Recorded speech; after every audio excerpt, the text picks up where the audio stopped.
Assalamu alaikum warahmatullah.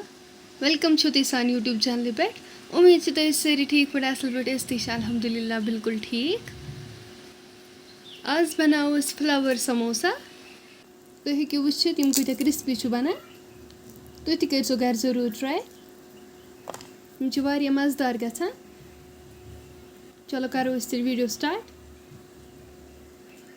यपर के news 1.5 cup ओट अत्रो इस नून चमच ओट बे त्रो जीर चमच अख बे त्रो गेवस 2 चमच फुल तो हेकियो वुच्छित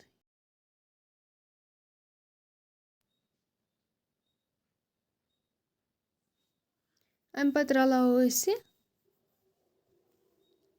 सिंपली इथ कन ओट छ मंडा तिथे पे करो इस तैयार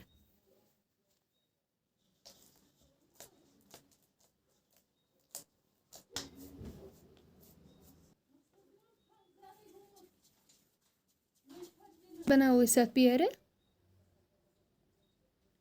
यपर कि नीस ओलो यम थम तैयार इन त्रो नून चमचा अख मरचंगन चमचा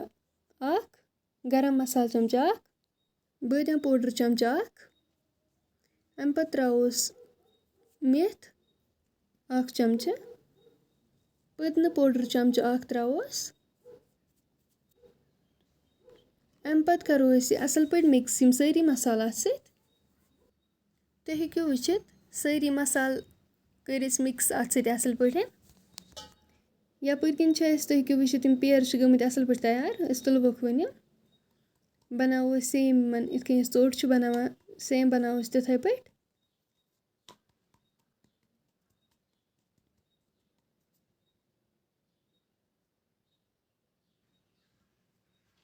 चोट मकलो बनावित अम पत मसाल थोमुत रेडी मथो अत वन तुलो ब्या पेर अत बनाओ चोट यह त्रो अत पे यह करो इत पे बंद अम पत बनाओ अत रूल्स यपर सेम बनाओ इत पे त्रोस दोल त रूल्स अम पत तुलो यह पीस अख तो हेकियो वुच्छित यह रटो मिलाओ ये सत योर मिलाओ ये सत बन बाकी फ्लावर समोसा इथे पे यम मकल बनावित वन हाओ ते ब्या चोट त सेम इथे पे चोट मकलो बनावित सेम करो बाकी इथे पे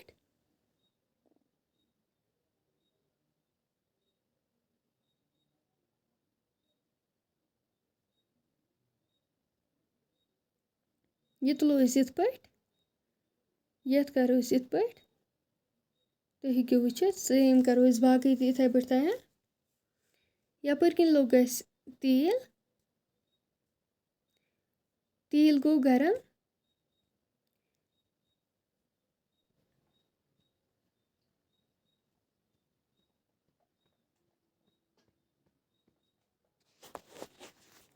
यम लो फ्लेमस पे तैयार करें तो हेकियो वुच्छित यम गई असल पे फ्राई अम पत तुलवक मकल कर तुलवक वन सेम करवक बाकी इथे पे फ्राई लो फ्लेमस पे तो हेकियो वुच्छित फ्रेंड्स अगर तुम सन आज रेसिपी पसंद आमत वीडियो कर लाइक शेयर सन चैनल कर सब्सक्राइब कमेंट सेक्शनस में दीजो पन फीडबैक